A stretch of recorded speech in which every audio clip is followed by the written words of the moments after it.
மீனராசி அன்பர்களே, மீனராசியை பொறுத்த வரைக்கும் அவங்களுடைய வாழ்நாளில் அவங்க சிரித்த நாட்களை விட அவர்கள் கண்ணீர் சிந்திய நாட்கள் அதிகம் அப்படின்னே சொல்லலாம்.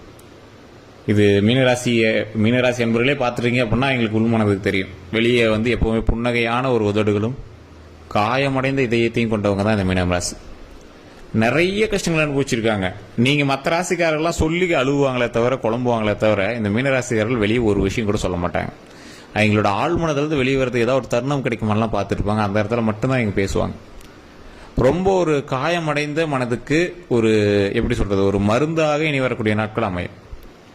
உங்களுக்கு ஓவரால் ஹைக் அப்படின்னு சொல்ல முடியாது, ஓவரால் ஜாலி அப்படின்னு சொல்ல முடியாது. ஏற்கனவே காயமடைந்ததை சரி பண்ணுற அளவுக்கு உங்களுக்கு ஒரு நிதானமும் நிம்மதியும் தரக்கூடிய அளவுக்கு ஒரு விஷயம். மிகப்பெரிய சந்தோஷமா அப்படின்னு கேட்டால் ஒரு நிம்மதி அப்படின்னு சொல்லலாம்.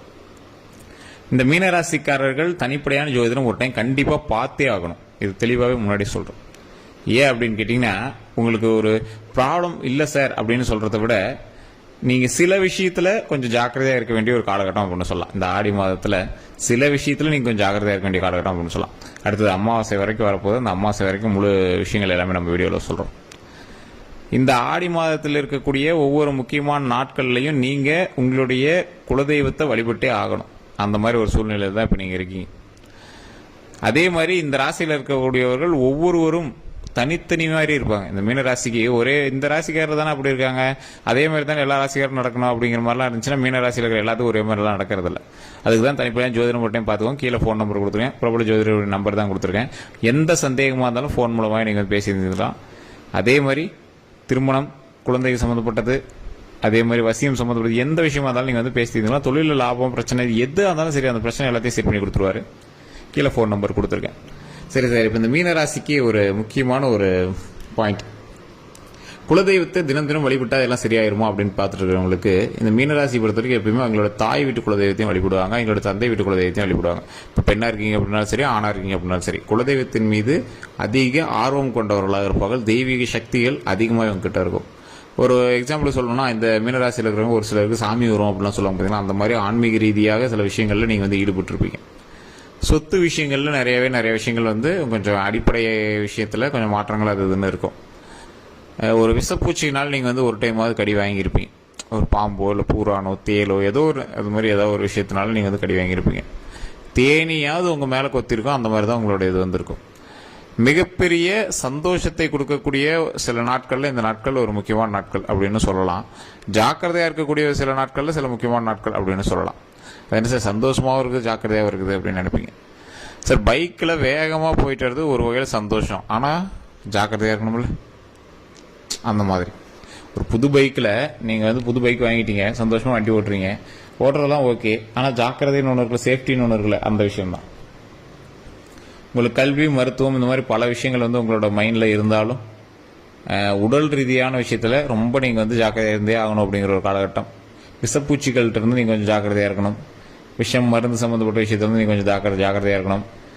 கல்வி சம்மந்தப்பட்ட விஷயத்தில் உங்களுக்கு ஓகேவா இருக்கும். மற்றபடி தொழில் ரீதியான விஷயங்களில் நீங்கள் முதலீடு போடுறீங்க அப்படின்னா ஒன் டைம் ஜாதகத்தை பார்த்து தான் பண்ணணும். அதாவது இப்போ நீங்கள் எது பண்ணாலும் ஒரு டைம் நீங்கள் அனலைஸ் பண்ணிட்டு தான் பண்ணணும். அடுத்து நீங்கள் என்ன பண்ணணும் அப்படிங்கிறது அது தெளிவாக புரியுங்க இந்த மீனராசிக்காரர்கள். ஏன் சார் தொழிலில் என்ன, தொழிலெலாம் ஓரளவு பரவாயில்ல தானே போயிட்டுருக்கு, தொழிலுக்கு என்ன இப்போ அப்படின்னு கேட்குறவங்கலாம், சார் இப்போ உங்களுக்கு அந்த மாற்றம் இன்னும் ஏற்படாத முன்னாடி இந்த வீடியோ பார்த்துட்ருக்கீங்கன்னு அர்த்தம். ஓரளவுக்கு கொஞ்சம் உங்களுக்கு டல்லாக இருக்குது அப்படிங்கிறது உங்களோட உள்மனதுக்கு தெரிஞ்சு அப்படின்னா உடனே ஜோசியம் பார்த்துருங்க. ஏன் அப்படின்னா ஒரு சிலருக்கு இப்போ கொஞ்சம் ஓரளவுக்கு பரவாயில்லையா இருக்கும். அது நகர தான் உங்களுக்கு என்ன அப்படிங்கிறது தெரிய ஆரம்பிக்கும். மிகப்பெரிய நன்மைகளும் மிகப்பெரிய வெற்றிகளும் காத்து கொண்டு இருக்கிறது. ஆனால் அதற்கான நாட்களை தேடிக்கொண்டு இருக்கிறீர்கள் நீங்கள்.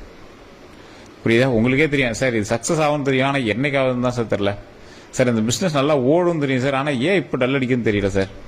சார் ஃபேமிலியில் இப்போ ஜாலியாக இருக்குது சார், ஏன் தான் இப்படி சும்மா தேவையில்லாம் சண்டை போட்டுருக்குறாங்கன்னு தெரியல சார். சார் ஒரு தொழில் ஆரம்பித்தேன், ஒரு பிஸ்னஸில் ஹை கிடைக்கணும், அது இன்னும் கிடைக்கல, எப்போ தான் கிடைக்குன்னு தெரியல சார். ஆனால் கண்டிப்பாக கிடைக்கும்னு எனக்கே தெரியுது சார், ஜாதகத்தெல்லாம் பார்க்கணுன்னு கூட அவசியம் இல்லை, எனக்கே தெரியுது, ஆனால் எப்போ கிடைக்குன்னு தெரியல சார் அப்படிங்கிறவங்கலாம் ஒரு உன்னதமான ஒரு காலகட்டத்தை நோக்கி நீங்கள் பிரயாணிக்கக்கூடிய ஒவ்வொருவருக்கும் உங்களுடைய குலதெய்வத்தின் வழிபாட்டோடு நீங்கள் வணங்க வேண்டிய ஒரு முக்கியமான தெய்வமும் இருக்குது. அந்த தெய்வத்தை நீங்கள் எப்படி வழிபடணும்னு இருக்குது. அதுக்கு இந்த ஆடி மாதம் உங்களுக்கு உறுதுணையாகவும் இருக்குது. அதாவது இந்த மாதத்தில் நீங்கள் சக்ஸஸ் ஆவீங்களா அப்படின்னு கேட்டால் சக்ஸஸ்க்கான ஸ்டெப்பை எடுங்க அப்படின்னு சொல்லுவேன். அவ்வளோதான், அதான் முக்கியமான பாயிண்ட். சார் இந்த மாசத்துலயே எல்லாமே சக்சஸ் ஆகுமா சார், உங்களுக்கு ஒரு கேஸ் ஓடிட்டு இருக்கு, அந்த கேஸ் இப்பயே சக்சஸ் ஆகுமா, இந்த மாசத்துல நீங்க இறைவனை வணங்கினால் வருங்காலத்தில் உங்களுக்கு அந்த கேஸ் வெற்றி ஆகும், அவ்வளவுதான். இந்த மாசத்துலயே சக்சஸ் ஆகி கையில எதுவும் கொடுக்குற மாதிரிலாம் இல்லை, அது தெளிவாக ஓப்பனாக சொல்ற மாதிரி தான் இருக்கு. சார் அப்புறம் எதுக்கு சார் மைண்ட் இது பண்ணிட்டு அப்படின்னா, ஒன்று தெளிவாக தெரிஞ்சுக்கணும். எப்பவுமே ஒரு ஜோசிக்காரர் வந்து நல்லது சொன்னா மட்டும்தான் அவன் நல்ல ஜோசிக்காரமும். சார் அவன் ரொம்ப நல்லதா சொன்னான் சார், அப்படி சொன்னார் சார், இப்படி சொன்னார் சார், இந்த ராசியில் பிறந்தவங்கலாம் மிகப்பெரிய வள்ளல்னு சொன்னார் சார், ராஜா ஹீரோன்னு சொன்னார் சார். அப்பனா உங்களை வந்து அந்த ராசியினுடைய பண்பு நலங்களை சொல்லி உங்களை இது பண்றாங்க, அவ்வளவுதான். உங்களுடைய பண்பு நலங்கள், இந்த ராசிக்காரர் இப்படி இருப்பார் அப்படின்னு சொல்லுவாங்க. ஆனா தசாபுத்தி எப்படி இருக்கு, உங்களோட நடத்தைகள் எப்படி இருக்கு அப்படிங்கிறது இருக்குல்ல சார். நீங்க ராஜா இதெல்லாம் பாத்துக்கலாம், ராஜராஜ சோழனே எப்படி இறந்தாருன்னு தெரியாத வரலாறுலாம் இருக்குது, புரியுதா? ஒவ்வொரு கடவுள் மாதிரி உங்களுக்கு எக்ஸாம்பிள் சொல்லலாம். ஒவ்வொரு கடவுளுடைய வரலாறுலையும் அவர்கள் பட்ட கஷ்டங்களும் இருக்குது. ராமர் வனவாசம் போனாரு, முருகர் பழனிமலையில் போய் தனியார் நின்னாரு, எந்த சிவபெருமான் பிட்டுக்கு மண் சுமந்தார். எல்லா இறைவனுக்கும் ஒவ்வொரு வகையான கதைகளில் அவர்களுக்கும் ஏற்றத்தாழ்வுகள் இருக்கத்தான் செய்யுது. ஸோ அதை ஃபர்ஸ்ட் புரிஞ்சுக்கணும். மனிதன் கடவுளுக்கே அந்த நிலைமைன்னா மனிதன்லாம் எங்க ஏமாத்திரம். எவ்வளவு பெரிய மகான்களா எடுத்துக்காங்க, எவ்வளவு பெரிய மகான் எடுத்துக்காங்க, எங்களோட வாழ்க்கையில சின்னதா ஒரு ஏற்ற இறக்கங்கள் இருக்கத்தான் செய்யும். ஸோ அது மாதிரி தான் உங்களோட வாழ்க்கையும் நம்மளோட வாழ்க்கையும். அதெல்லாம் இப்போ நம்ம ஏற்கனவே இறக்கத்தை சந்தித்தாச்சு, இனிமேல் ஏற்றத்தை சந்திப்போம். இதனால நீ கஷ்டத்தை அனுபவிச்சிட்டீங்களா, இதுக்கு மேல் நம்ம மகிழ்ச்சி அனுபவிப்போம். தான் லைஃப் இஸ் அ சர்க்கிள். ஒரு இடத்துல நீங்க இறங்குனீங்க அப்படின்னா மறுபடியும் மேலே வந்துடுவீங்க. ஸோ அதனால கவலையே வேண்டாம். வாழ்க்கையை வாழுவதற்கு இந்த தருணம் ஒரு முதன்மைய படியாட்டாக அமையும். நீங்க வந்து மச்சாவதாரி, அதாவது ஒரு 1008 அவதாரத்துல பெருமாள் பல அவதாரங்கள் எடுத்திருப்பாரு. அதுல மீனோடு இருக்கக்கூடிய ஒரு வடிவம் கொண்ட தெய்வத்தை நீங்க வழிபடணும், மச்சாவதாரம் அப்படின்னு சொல்லுவாங்க. ஸோ மச்சாவதாரம்ங்கிற இது வந்து நீங்க வழிபட்டா போதுமான. சார் அந்த பேர் எனக்கு வரல சார் அப்படின்னா, ஓ மச்சாவதாரரே போற்றி, ஓ மச்சாவதாரரே போற்றி, ஓ மச்சாவதாரரே போற்றி அப்படின்னு மறக்காம கமெண்ட் செக்ஷன் பதிவிடுங்க. இல்ல சார் அது எனக்கு ரொம்ப கன்ஃபியூஸா இருக்கு அப்படின்னா, நீங்க பெருமாள் வழிபாடு பண்ணீங்க அப்படின்னாவே போதுமானது. இந்த மீன ராசிக்காரர்கள் குலதெய்வத்தையும் பெருமாளை வழிபட்டீங்க அப்படின்னாவே போதுமானது. ஓம் மச்சாவதாரரே போற்றி, ஓம் மச்சாவதாரரே போற்றி, ஓம் மச்சாவதாரரே போற்றி. இது மிகப்பெரிய நன்மையை தரக்கூடிய ஒரு முக்கியமான தாரக மந்திரம். தினம் தினம் இதை சொல்லுங்க, மிகப்பெரிய நன்மை நடக்கும். கல்வி சம்பந்தப்பட்டமான விஷயங்களுக்கு நீங்க பெருசா எதுவும் பார்க்க தேவையில்ல. குழந்தைகளுடைய கல்விக்கு ஜோதிடமே நீங்க பார்க்க தேவையில்ல. உடல் ரீதியான விஷயங்களுக்கும் ஜோதிடத்தை நம்பிட்டு நீங்க வந்து டைம் வேஸ்ட் பண்ண தேவையில்ல. உடல்ல எந்த ஒரு மாற்றம் தெரிஞ்சாலும் உடனே நீங்க வந்து டாக்டர் பார்த்தணும். இந்த சமயம் ரொம்பவும் முக்கியமான ஒரு தருணம். அதனால நீங்க கண்டிப்பா டாக்டர் பார்த்தே ஆகணும். சும்மா ஒரு கோல்டுனா கூட நீங்க உடனே டாக்டர் பார்த்துருங்க. மற்றபடி எந்த ஒரு இஷ்யூஸும் கிடையாது. உடல் ரீதியாக நரம்பு சம்பந்தப்பட்டமான விஷயங்கள் எதுவாக இருந்தாலும் உடனே டாக்டர் பார்த்துக்கணும். கால் வலி கை வலி எதுவாக இருந்தாலும் டாக்டர் பார்த்துக்கணும், ஒன்றும் ப்ராப்ளம் கிடையாது. வண்டி வாகனங்கள் வாங்குறீங்க அப்படின்னா ஒரு டைம் ஜோதிடத்தை பார்த்துக்கோங்க. உங்களோட தசாபுத்திக்கு இப்போ வண்டி வாகனம் வாங்கலாமா அப்படிங்கிற யோசிங்க.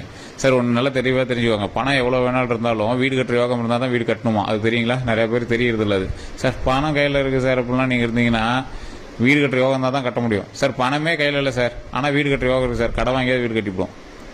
ஸோ இதுதான் ஒரு ப்ராக்டிக்கலான ஒரு விஷயம். ஆஸ்ட்ராலஜியில் முக்கியமாக நீங்கள் வந்து கற்றுக்க வேண்டிய விஷயம். நீங்கள் உண்மையை சொல்லுங்கள், எத்தனை பேர் நீங்கள் கடை வாங்காமல் வீடு கட்டினீங்க? ஏதாவது ஒரு சின்ன விஷயத்துக்காக கடை வாங்கியிருப்பீங்க. ஒரு 100% பேர் தான் கடை வாங்காமல் வீடு கட்டியிருப்பாங்க கை காசு வச்சு. ஸோ இது மாதிரி நிறைய பேர் இருப்பீங்க.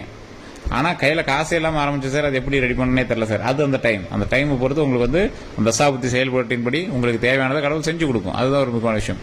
மீன ராசிக்கு எப்பவுமே நன்மை தரக்கூடிய ஒரு காலகட்டம் என்ன, கடவுள் கொடுக்கும், தெய்வம் கொடுக்கும், குலதெய்வம் கொடுக்கும். அதனால நீங்க அஞ்சு ஒளிய தேவையில்லை, யார்கிட்டையும் கெஞ்சி நிக்கணும்னு அவசியம் இல்லை. முன்னாடி நீங்க மிஞ்சி போனாவே சஞ்சனங்கள் ஓடிவிடும், வெற்றி நம்மை தேடி வரும்.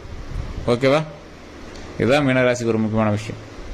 நிறைய பேருக்கு தெரியறதில்ல. மீனராசிக்காரர்கள் மற்ற போய் கெஞ்சிடும் அப்படிலாம் ஒண்ணுமே கிடையாது. குறிப்பிட்ட காலம் வந்தா உங்ககிட்ட எல்லாம் கெஞ்சுவாங்க, அந்த அளவுக்கு நீங்க பெரிய ஆளு. ஸோ குலதெய்வ வழிபாடு கண்டிப்பா பண்ணுங்க, மச்சாவதார வழிபாடு கண்டிப்பா பண்ணுங்க. முடிஞ்சா ஒரு 4 பேருக்கு சாப்பாடு வாங்கி கொடுங்க. இது எல்லா ராசிக்காருக்கும் நான் சொல்றது தான். இந்த ராசிக்காரருக்கு நான் சேர்த்தே சொல்றேன். ஒரு 4 பேருக்காவது முடிஞ்சா சாப்பாடு வாங்கி கொடுங்க. தயிர் சோறோ, தக்காளி சோறோ, லெமன் சோறோ, எலுமிச்சை சோறோ, ஏதோ ஒன்று, புளி சோறோ ஏதோ ஒன்று வாங்கி ஒரு சின்னதாக ஒரு கரண்டியில் எடுத்து ஒரு கப்பில் போட்டால் கொடுங்க, நீங்கள் சாப்பிட்டோம். இதெல்லாம் மிகப்பெரிய நன்மை நடக்கும். இந்த ஆடி மாதம் உங்களுக்கு மிகப்பெரிய நன்மையாக கிடைக்கும். அடுத்தடுத்த வீடியோக்கள் நான் போட்டே வரேன். ஆடி அமாவாசைக்கெல்லாம் வீடியோ வரும். ஸோ அந்த விஷயங்கள் எல்லாமே நான் உங்களுக்கு சொல்ல போகிறேன். அதனால் நீங்கள் வீடியோ ஸ்கிப் பண்ணாமல் பாருங்கள். மற்ற எந்த ஒரு விஷயமா இருந்தாலும் இனி வரக்கூடிய காலகட்டங்களில் ஒவ்வொரு விஷயமும் நம்மளோட வீடியோவில் வந்துட்டே இருக்கும். ஃபாலோ பண்ணாமல் பார்த்துருக்கீங்கன்னா கண்டிப்பாக ஃபாலோ பண்ணிக்கோங்க. நம்ம சேனல் இதுவரை நீங்கள் சப்ஸ்கிரைப் பண்ணாமல் சப்ஸ்கிரைப் பண்ணி பக்கத்தில் பெல் பட்டன் மறக்காம ப்ரெஸ் பண்ணிக்கோங்க. எல்லோருக்கும் நன்றி நண்பர்களே. அதே மாதிரி நிறைய பேருடைய சந்தேகம், சார் பிறந்த தேதி இதெல்லாம் வந்து வாட்ஸ்அப்பில் அனுப்பலாமா, சரி கமெண்ட் செக்ஷனில் போடலாமா? கமெண்ட் செக்ஷனில் போடுறது வந்து நீங்கள் எந்த மாதிரி வேணும் அப்படிங்கிறது தெரிஞ்சுக்கிறதுக்காக போடுறதுங்க. கீழே ஃபோன் நம்பர் கொடுத்துருக்கேன், டிஸ்கிரிப்ஷன்லேயே பாருங்கள் ஃபோன் நம்பர் இருக்குது. அந்த ஃபோன் நம்பருக்கு ஃபோன் பண்ணி அல்லது வாட்ஸ்அப் பண்ணியோ நீங்கள் பண்ணீங்க அப்படின்னா ஆட்டோமேட்டிக்காக உங்களுடைய கேள்விக்கான பதில்கள் எல்லாமே நம்ம சொல்லுவோம். எந்த ஒரு ப்ராப்ளமாக இருந்தாலும் நம்மளுடைய ஜோதிடர் உங்களுக்கு தீர்த்து வைப்பார். வேறு எந்த கருத்துக்களாக இருந்தாலும் மறக்காம கமெண்ட் செக்ஷனில் பார்த்துக்கோங்க. இதை நம்ம சேனல் சப்ஸ்கிரைப் பண்ண சப்ஸ்கிரைப் பண்ணிக்கோங்க, பக்கத்தில் பெல் பட்டன் மறக்காம ப்ரெஸ் பண்ணிக்கோங்க. ஃபேஸ்புக்கில் பார்த்தீங்கன்னா ஃபாலோ பண்ணிக்கோங்க. எல்லோரும் நன்றி நண்பர்களே.